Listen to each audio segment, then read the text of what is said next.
O hindi. First time ko lang po kasi. Ilan taon na po kayo, ma'am? 50. Ilan, ma'am? 50 po. Oo. 5-0. Ako, 51. Saan po kayo ngayon, ma'am? Dito po kami sa Baras Rizal. Rizal. Ako naman nasa Palau. Okay. Bali ikaw, sir, saan po kayo ngayon? Dito po sa Palau. Hindi ko alam kung kilala mo yung Palau.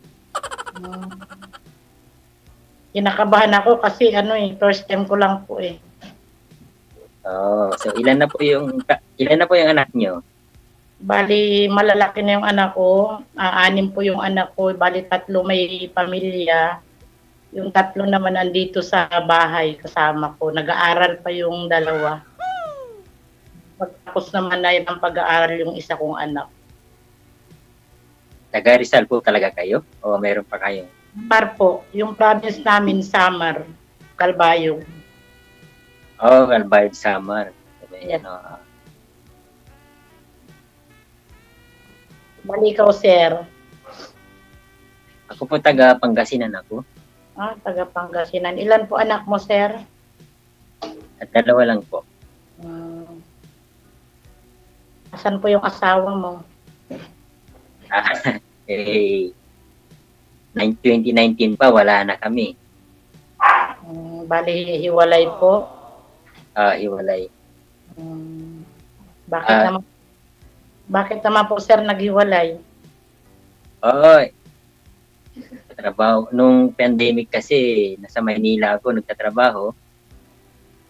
At pinabakasyon ko lang sila sa probinsya para hindi madatnan ng pandemic. Mga 2 months lang, bigla na lang nagsabing meron siyang kachat. Ay, inamin niya, sir. Inamin po niya. Tama, sir. Inamin naman niya. Pero nung pinuntahan ko siya kahit pandemic, talagang binahay ko yung probinsya nila para malaman ko yung totoo. Talagang napamahal siguro siya dun sa kachat niya. Ano po yun? Kalugar po nila mismo, sir? O malayo din? Hindi, sir, kasi kachat lang eh. Nung nakausap ko yung kachat niya is Davao pa. Babae rin. Ano pong religion mo, sir? Babae din, sir. Tama, sir. Babae rin. Tomboy. Lesbian. Tomboy. Okay. Kaya lesbian eh. Mahirap hilutin pagka ganun eh. Oo, mahirap pagka ganun. Kasalanan sa Diyos yun. Babae sa babae. Ay, kasalanan pa. Kasalanan po pala yun, ma'am, no?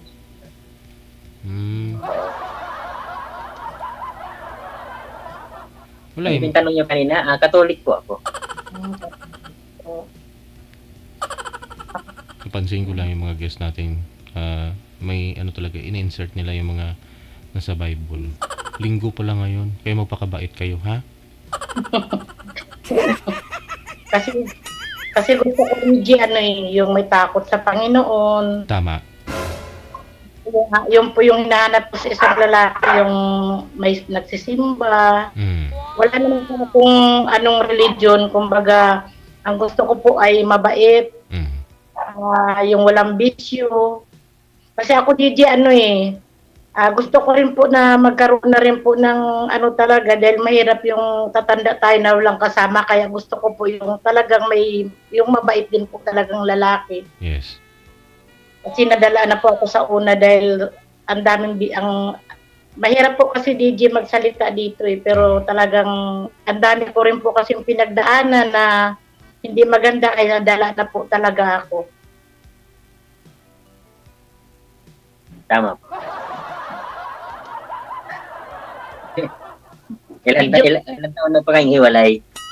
Ako po ay prangka. Medyo prangka po ako, sir, ha. Pasensya na po, ha. Kasi, siyempre, nandito tayo. Hindi naman tayo kailangan maglukuhan. Kaya, kumbaga, live tayo. Nakikita tayo ng buong mundo. Kaya, kailangan natin yung magiging totoo tayo sa sarili natin, di ba? Saan na po yung asawa niyo? nasa kabilang bahay, sumakabilang bahay po. Hindi sumakabilang buhay ha. 12 years na po kami hiwalay. Di matagal na rin pala. Yes po, matagal na kaming hiwalay. Awa ng Diyos, nakayanan naman din yung lahat. So, malalaki na po yung mga anak niyo. Nalalaki na. Bali, may ano pa ako, dalawa pa ako ng engineer at saka isang ano pa. Kaya medyo talagang kayod. Nadugo pa, no? Nag-aaral pa Nadugo. ng... Mahirap. Kaya nga sabi ko, pag nakapagtapos na yung mga anak ko, dalawa na lang naman sila, gusto ko na rin na may kasama sa buhay. Prangkahan to ha. Tama po yan. Wala pong dumaan sa buhay niyo nung naghiwalay po kayo? Bali sir, meron naman po, naging boyfriend lang naman. Pero nung time na hindi ko rin siya gusto sir kasi gusto niya mangyari, magsama na kaming dalawa. Sabi ko may mga anak pa akong kailangan, siyempre mas piliin ko naman yung mga anak ko. Kasi ang gusto niya sumama ako sa kanya, hindi naman pwede dahil ang gusto ko, yung anak ko, napagtapos ko muna ng pag-aaral. Tama. Tawa na siya, may kinakasama na siya. Pero mabait naman siya, sir. Ang problema nga, hindi na ata makapag-antay, kaya naghanap na ng iba.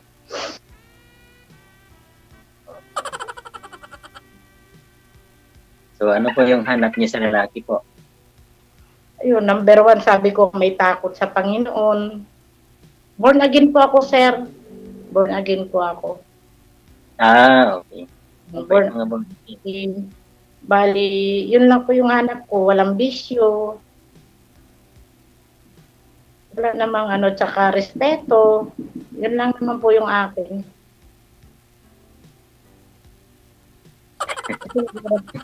Hirap pag walang respeto di ba? Doon nawawala yung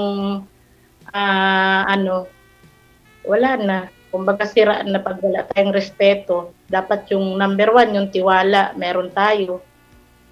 Tama po, tama. Ano po ngayon ang pinagkakabalahan niyo? Hirap pag walang respeto di ba? Hello. Ano po ngayon pinagkakabalahan niyo ngayon po? Ano bang may trabaho naman po ako, sir, awa ng Panginoon. Para kahit pa paano meron kayong ginagawa araw-araw. Pumapasok naman po ako araw-araw. Hindi na po nagsusupport yung tatay, ma'am? Bali, nagsusupport naman po, sir. Problema nga, DJ, magbibigay lang ng kung gusto niya, pero mas talaga, kung gusto niya lang po. Kung mayroon po naman. Siyempre, hinahadlangan po ng kinakasama niya ata, kaya ganun. Hindi ko naman din pati pinipilit kasi wala rin naman pong trabaho. Ay, mabuti nakapagbigay kat walang trabaho, no? Parang yung babae, DJ, may trabaho. Okay. Anong year na po ba yung panganay po ninyo, ma'am? Ano pa lang po, first year college pa lang po. Yung nag-aaral ko ngayon, yung panganay ko may asawa na, DJ. Yung 3 asawa na, may pamilya na sila. Bali, ito na lang ngayon nandito sa akin, 3. Yung isa naman nakapagtapos na po ng tourism. Yung po yung katuwang ko ngayon sa buhay.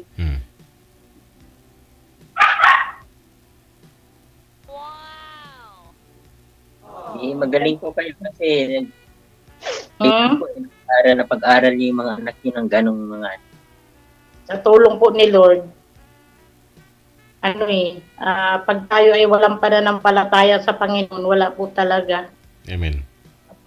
Kumbaga, sira ang buhay natin pag wala tayo sa Panginoon. Gusto. Tama po.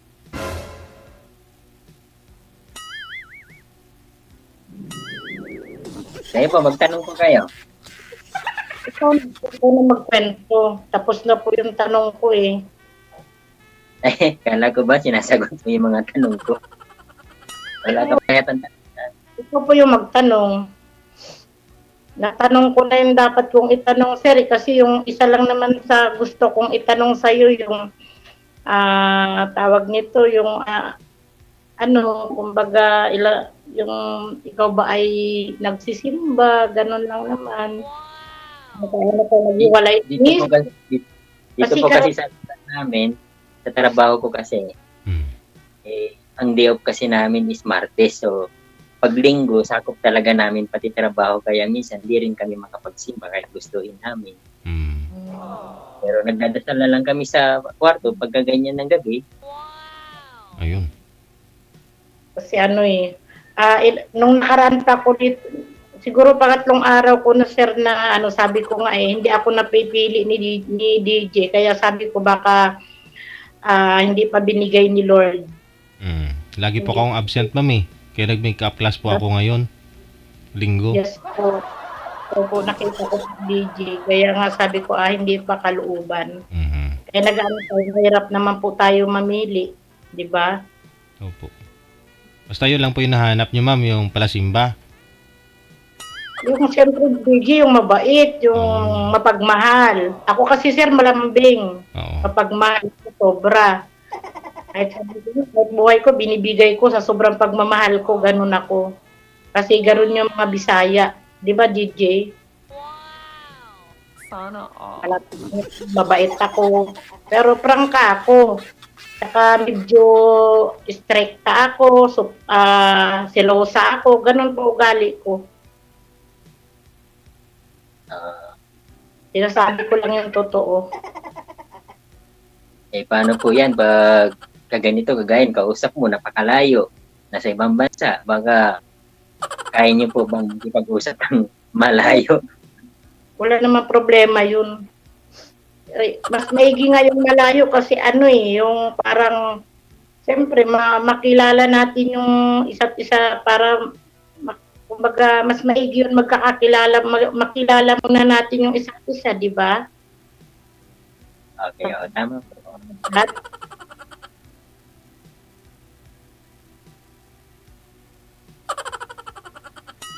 Nagsalita ka, sir. Parang hindi ka naman nagsasalita.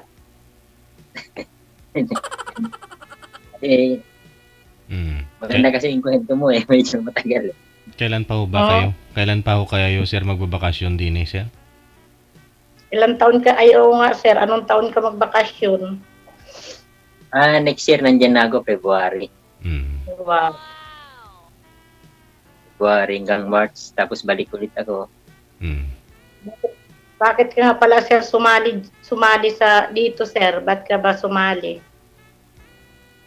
Siyempre po, kailangan ko rin ng kasama, ganun. Kasi nga, mag-isa na ako dito.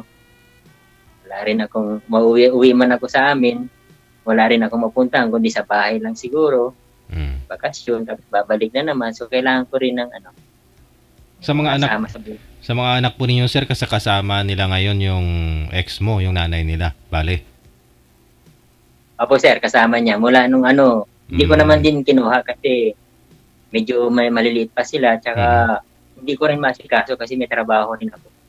Kasi nasa ibang bansa ka na rin, no? Bali, ilang taon na po ba kayo dyan sa Palau?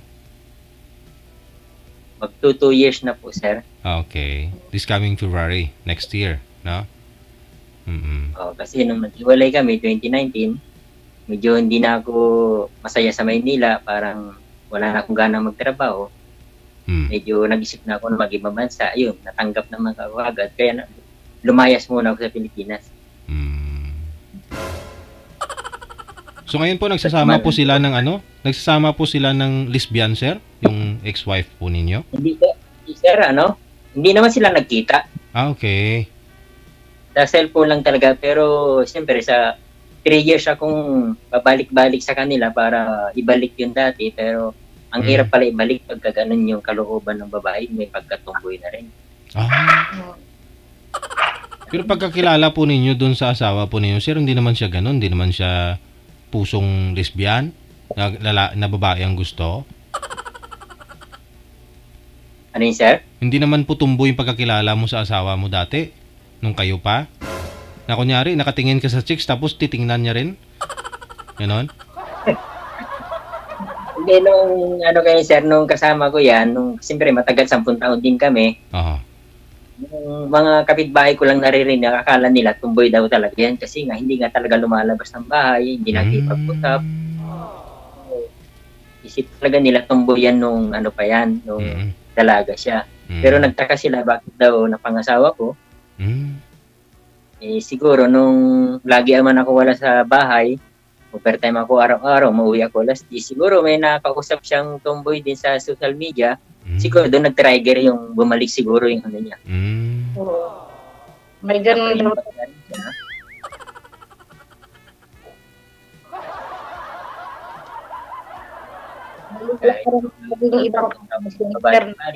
Pinis ko talagang ayusin din ng 3 taon. Pero nung naramdaman ko talagang wala na talaga, yun. Nagplano na ako mag-ibang bansa. Eh, yung mga anak po niyo, sir, elementary pa lang po ba ngayon? Ano siya, sir? High school na yung isa. Okay. Tapos yung isa, 6 years old pa lang. Meaning, nung naghiwalay kayo, 1-year-old pa lang po yung bata? Ano, parang... Bunso? 4 years old yata, sir. Pero 2019 na kayo naghiwalay, edi 6 years ngayon. 6 years na tama. 6 years na. 6 na taon na yung bunso. Sino nagkakalak? Maliit pa yung bunso ko. Parang ang tagal mo, sir, mag-asawa, ano? Alin na ako nag-asawa kasi 36 na ako nag-asawa. Yung asawa ko is 23 lang. 36 ka na pala nakapag-asawa, kaya maliliit pa. 13 years yung kinatanda mo sa kanya. Kasal po kayo nun, sir? Kasal kami, sir. Okay. Kaya mas maigi pa, sir, walang kasal eh, di ba? Parang mas ganda na may minsan nga pumapasok sa isip ko yung parang mas gusto ko pa yata hindi kasal muna bago. Pero bawal sa simbahan, ma'am. Diba? Amen? Kasi kami, Bawal. bawal, sir, kasi sa totoo lang DJ, bawal talaga yung wala kang basbas sa simbahan. Ang problema nga, kahit anong ganda ng kasal mo, kasi yung kasal namin napaka talaga eh. Bungga. Opo. Ang problema, yun nga, hindi pala, ganun din, lulukuhin ka rin. Maganda lang sa umpisa. Kaya ngayon, masasabi mo na di baling hindi kayo kasal, no? Hindi naman kasi pwede DJ na magpapasal ulit eh, di ba? Depende kung magpapaanal. Kung depende.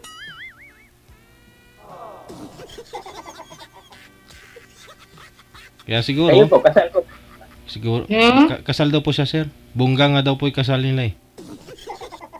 Kasal po kami, sir. Kung ganun lang din naman na labag sa simbahan, magsasama na hindi kasal, siguro, okay na rin po siguro, ma'am, na di baling hindi nagsisimba, sir, ano? Basta naalala yung Diyos. Hindi. Depende pa. Kumbaga, pwede naman yan siguro pagka magpaanal. Pero, yun nga, mas maigil. Malayo naman eh. Malayo naman yung, kumbaga chat-chat lang muna, di ba? At least may, sir, mayroon tayong may kakwentuhan or may kausap. Tama. May kausap. May 5 months pa bago si sir magbabakasyon dito sa Pilipinas. Siguro mahaba-haba na po yung mga pag-usapan ninyo, plano nun yan. Tama. Makilala. Plano, di ba, DJ? Opo, medyo naka 50% ka na, ma'am, no? Na nakilala mo na siya, nakilala nyo ng isa't isa, and then, kilalanin nyo palalo pag magkita na po kayo personal. Iba pa rin kasi sa personal, di ba? Sa personal kasi, doon mo malalaman kung malaki ba talaga yan o hindi. Yung pagmamahal. Yung pagmamahal. Yung pagmamahal. Opo. Si Sir naman DJ parang mabait eh. Yun nga po sabi ko, doon mo malalaman yun pag sa personal na.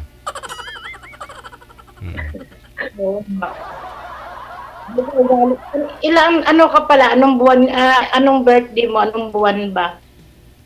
December po. December. Mabait daw yan pag December. Ako naman May. Mabait din yan. May, December, tsaka ano pa ma'am? Yung mababait. Ano pa yung mga mababait? December, May, at saka ano? Alam pa, DJ, basta December at saka May, mabait daw yan. Wow. Kayo mga viewers, ano pa birthday nyo? Mababait pa kayo, hindi? Tinatanong ko po yung mga viewers natin kung mababaitin ba sila, anong birthday nila. Kasi May at saka December, mababait ma'am, ganon. Mababait yung May at saka December, sir, DJ. Okay. Mababait doon. Kahit ano mo, DJ, mababait daw yung May at saka December. Yung May, malinis sa bahay, malinis sa ano, yun yung May. Mahilig sa halaman, mabait, nagmahal. Ikaw po yun, ma'am. May ka. Yeah, second.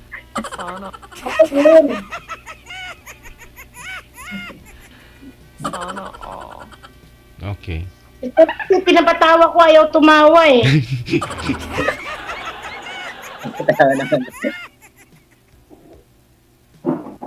Pero hindi naman babaero, sir. Hindi ka naman babaero. Hindi po ma'am, mula nung nag-asawa po ako, talagang puro trabaho na lang ako. Kaya nga, medyo masama ang loob ko. Bakit? Kung kailan ka trabaho ng trabaho, nagkaganon pa yung asawa mo. Hindi talaga sir pinagtatapat yung ano, kaya minsan natatanong ko din yan bakit hindi pinagtatapat yung parehas may pangarap sa buhay, parehas mababait. Kasi minsan talagang ang nagkakatapat yung isang mabait, isang balasubas eh. Kaya minsan yun din yung tinatanong ko sa Panginoon, ba't hindi nagkakatapat yung parehas ng plan, yung parehas mabait? Nung tinanong mo ma'am, anong sagot? Ano DJ? Nung tinanong mo, anong sagot niya?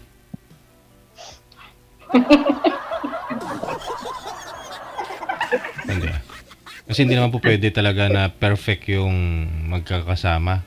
No, walang challenge. Maganda pa nga yung mga matcha-challenge sa buhay. Oo. Hindi naman perfect talaga yung pagsasama, no, sa mag-asawa. Meron naman po siguro, pero hindi naman lahat. Nag-pretend naman lang na sila na masaya sila. May mga ganun, kahit mga artista nga, di ba? Kasama na ho yan sa buhay natin. Kasi hindi natin maalala si Lord kapag palagi na lang tayo masaya sa buhay natin. DJ, mas kumbaga talagang pangarap ko yung ano eh. Masaya. Opo yung naman. Masaya kayo dalawa. Opo. Sino ba namang hindi nangangarap? Mag-asawa ka na hindi kayo masaya, di ba? Kaya pag ganitong mga edad na tayo ay matatanda na, dapat magpakatino na, di ba? Tama. Magpakatino. Ako si sir parang mahiyain eh. Mahiyain. Ganito lang po talaga. Ako nga sir, first time ko nga umano dito eh. So, ikaw din, first time mo ba sir? Hindi, meron na sumali na akong nakaraan din eh. Yun yata yung naputol-putol yung signal ko, hindi maayos yung signal ko. Ngayon nga lang maayos yung signal ko. Kahapon, nakala ko maisalang na ako kahapon.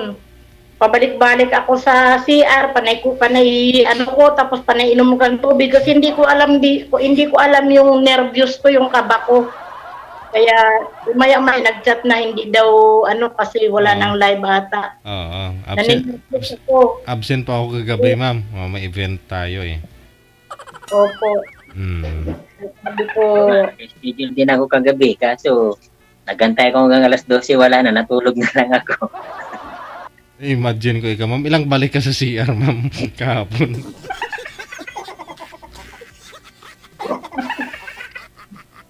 Nanervyos kasi ako, DJ. Papanaihi ko pabalik-balik sa CR tapos inom ako ng tubig. sobrang nervous ko talaga dahil siyempre makikita ko sa camera eh, di ba? Makikita ko ng mga sa trabaho ko, nakakahiya. Wow. Oo. Baka may mga nanliligaw sa inyo sa trabaho mo, ma'am, tapos makita ka nila dito, tapos sabihin nila, ano? Ba't sumali ka pa doon? Nililigawan kita, ayaw mo pa sa akin? Maraming nanliligaw, ayaw ko lang. Hindi ko sila, mga kilala ko sila, hindi ko sila gusto. Ganon? Marami naman po. So, ibig sabihin, may pagpipilian po kayo. Lahat po ba talaga sila? Ayaw mo sa ugali, ganon? Ayaw ko, DJ, kasi mga kasamaan ko lang din sa opisina, ayaw ko ng ganon. Mas maganda nga po yun at least, di ba? Kilala mo na sila, araw-araw mo nakikita, nakakasama. Kaysa naman po doon magsugal ka pa, tulad po dito kay sir. Sabihin na po natin ang sir, ha? Sorry, ha? Pero no-offend lang. Pero totoo po, di ba? Kaysa naman si sir, kilalanin mo pa, back to zero ka pa. Mag-upisa ka sa wala. Yung problema sa DJ, mga babaero, kaya ayaw ko ng... Yun nga lang, natural. Lalaki yan, ma'am. Mahirap po kasi mga lalaki.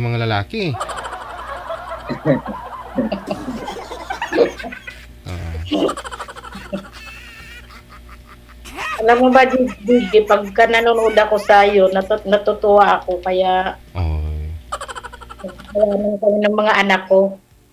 Kasi puro mga ano na to, 2 dalaga at saka 1 binata, kaya para lang kami dito magbabarkada sa bahay. Kaya pagka nanonood kami sa iyo, ikaw yung natutuwa kami sa iyo pagka nagsasalita ka. Wala. Parang sinto-sinto, ma'am, no? Pero kailangan po natin yan, ma'am, kasi kunyari may nag-uusap na mga seryoso dyan, tapos yung host nyo may pagkasinto-sinto, para hindi naman lahat tayo boring. Pero okay na rin. Pero masaya po kayo ngayon, ma'am. Masaya. Hindi masaya naman po. Good. Pinagpa-focus ka, no? Oy. Review.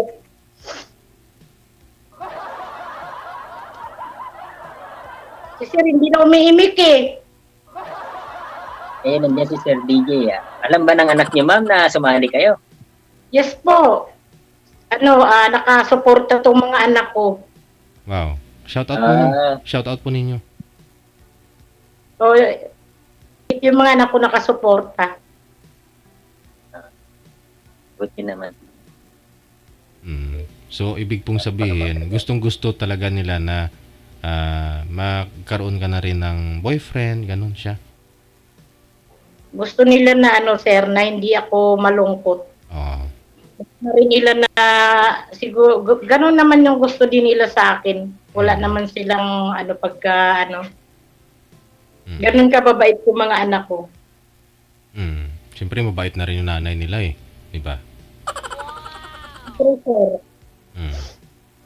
Kasi kumbaga, sabi ko nga wala silang nanay na makita na ibang nanay, iwanan sila. Kahit gano'n na yung naging attitude ng papa nila, pero hindi ko sila iniwan, never ko silang iniwan. Baga sila yung buhay ko, sir eh. Oo naman.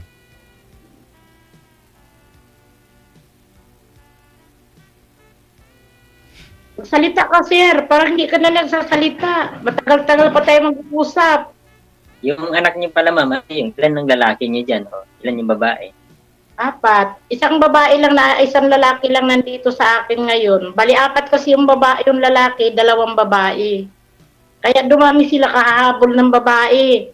Nung nagkababae kami, niloko na ako ng tatay nila.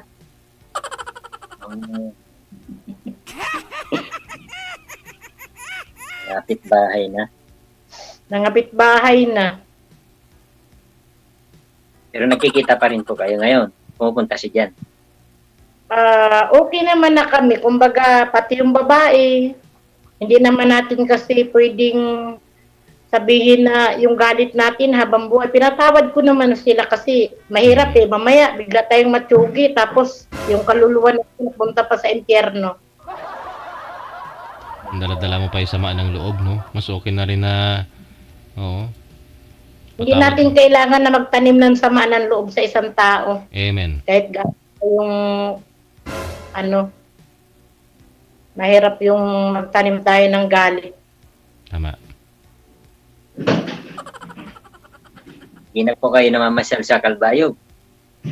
Matagal na. Matagal na po. Sobrang matagal na. Siguro kapag tapos tong mga anak ko, siguro pwede na malaya na ako na kahit saan na makarating.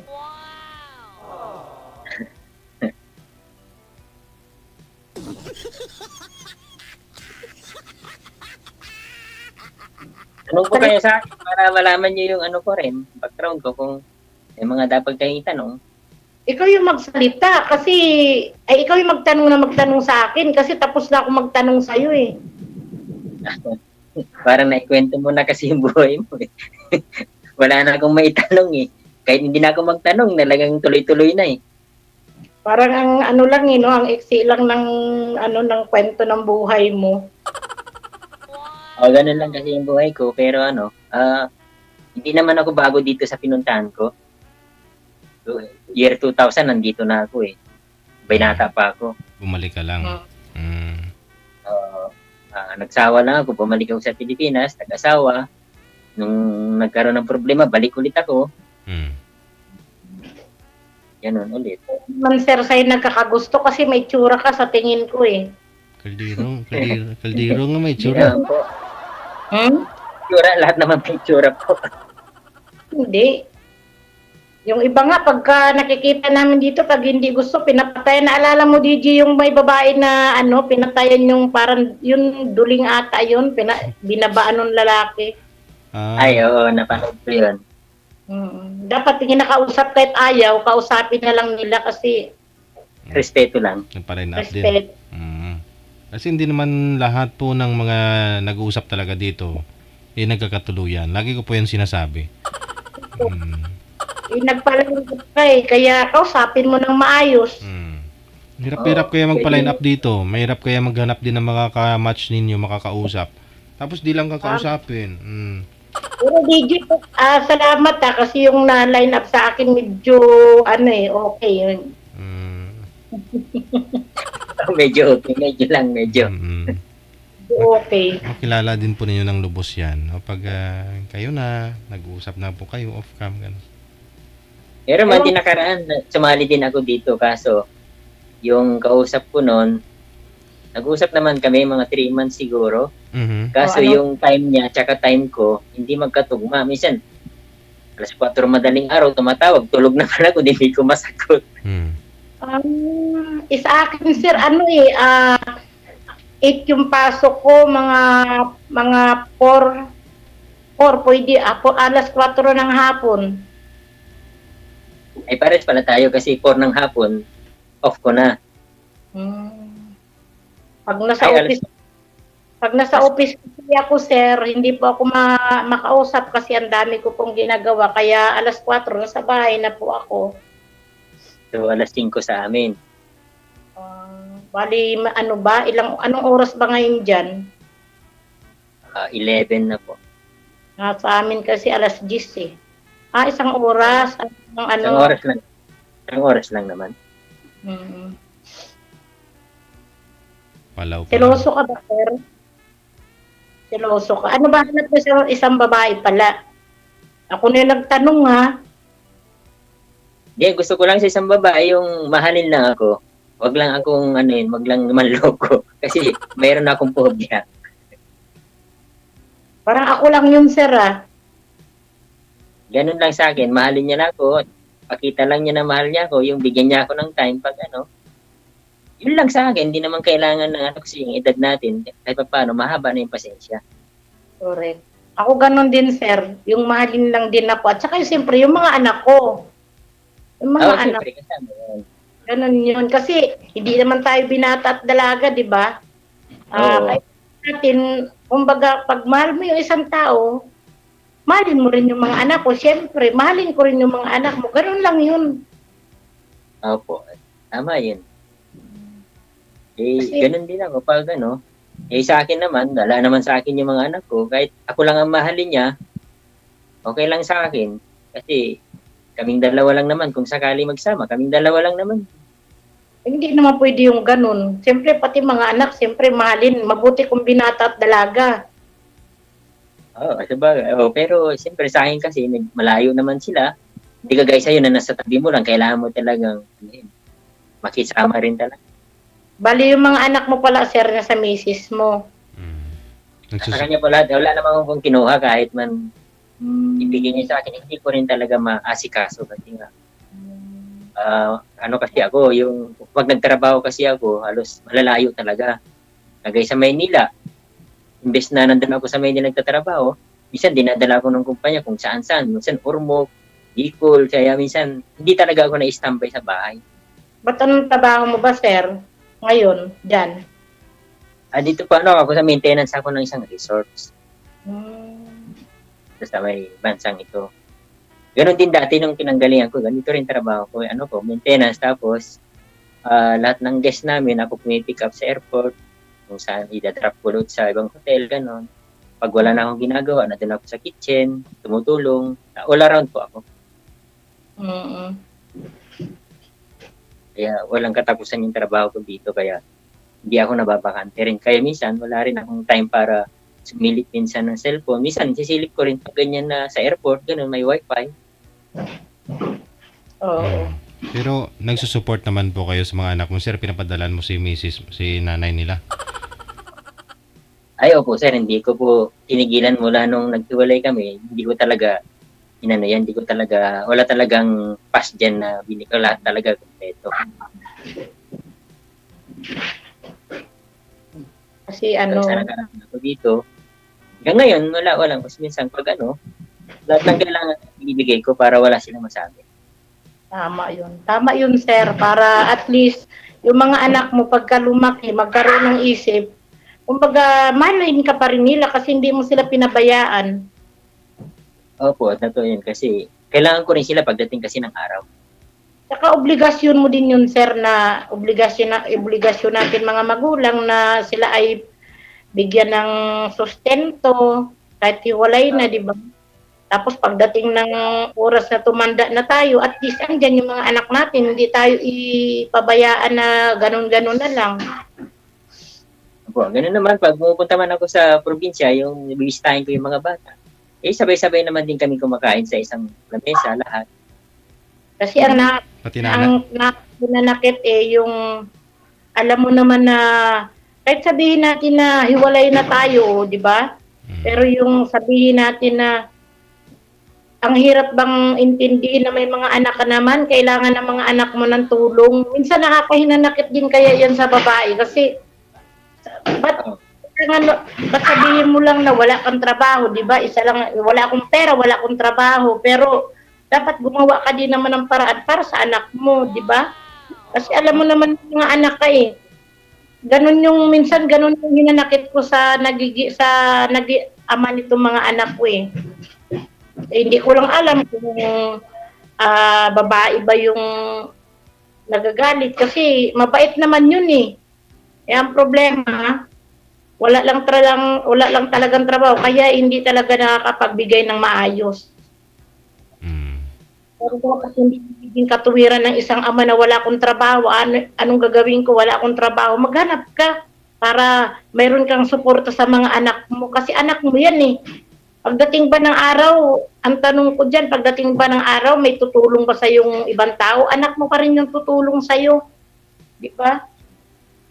Kaya sa mga lalaki, kailangan yung mga anak talagang kahit maghiwalay, priority pa rin yung mga anak, bigyan pa rin ng sustento. Unang-una, siyempre ako naman kasi napamahal sa akin yung mga bata.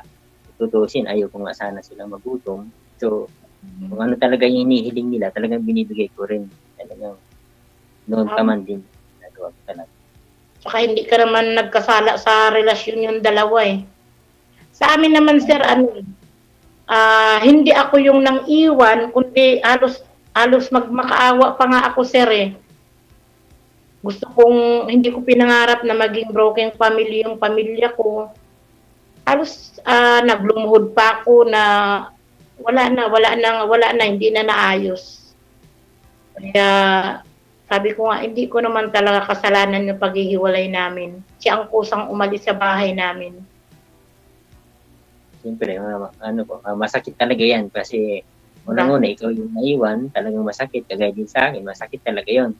Hindi man natin aminin, pero minsan nahihirapan talaga tayo, minsan pagtulog, ganun. Kahit sabihin natin tumatawa tayo sa araw, pero pagtulog mo, minsan pag naisip mo, ito talaga masakit din. Pero yun nga, natin silang kalayain.